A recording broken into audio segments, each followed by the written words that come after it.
La petite histoire du grand requin blanc. Chapitre 12. Premier contact.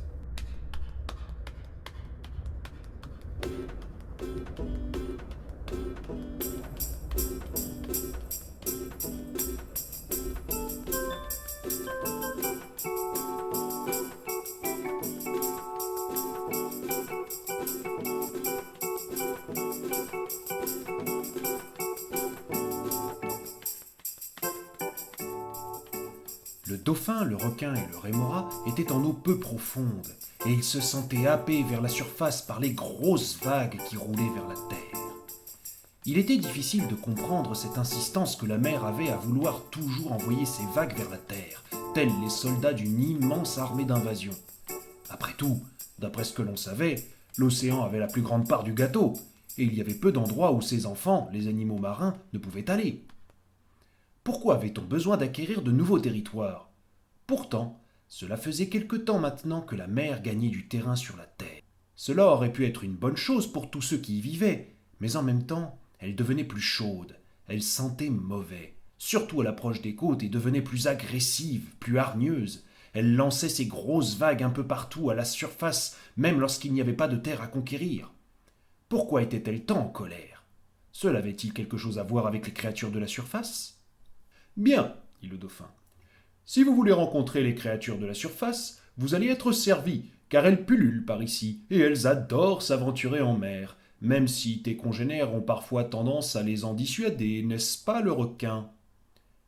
Le requin baissa la tête d'un air honteux. Ce n'est pas ma faute. Nous, les requins, nous avons une très mauvaise vue, et la nourriture se fait rare ces temps-ci. De toute façon, j'ai un régime alimentaire strict qui n'inclut que le poisson.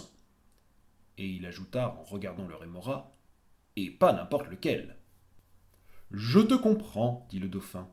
Et tu n'es pas le seul responsable, car au fil du temps elles deviennent de plus en plus envahissantes, et même si certaines sont en apparence sympathiques, d'autres peuvent se montrer dangereuses. »« Mais comment savoir si elles seront gentilles avec nous ?» demanda le rémora.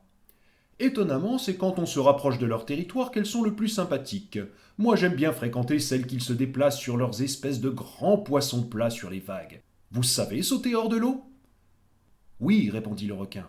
La baleine nous a montré comment faire. Parfait, dit le dauphin. Dans ce cas, je vous montre comment je fais. Je glisse sous la créature, j'apparais à côté d'elle et je fais le beau. La plupart du temps, elles aiment beaucoup cela. Le dauphin s'exécuta. Utilisant sa grande souplesse, il nagea sous une forme ovale très allongée qui glissait à la surface d'une vague, et apparut de l'autre côté en gesticulant et en émettant des sons de dauphin très caractéristiques. Difficile pour le requin et le rémora de voir à travers l'eau quelles étaient les réactions de la créature, mais le dauphin replongea tout content en disant « À votre tour maintenant !»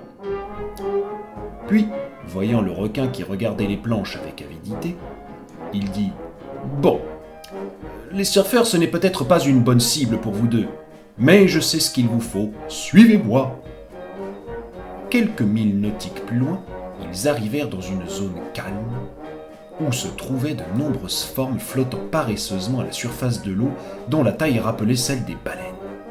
Elles étaient accrochées au fond de la mer par une sorte de long serpent dur, noir et ondulant, qui était aussi très bruyant.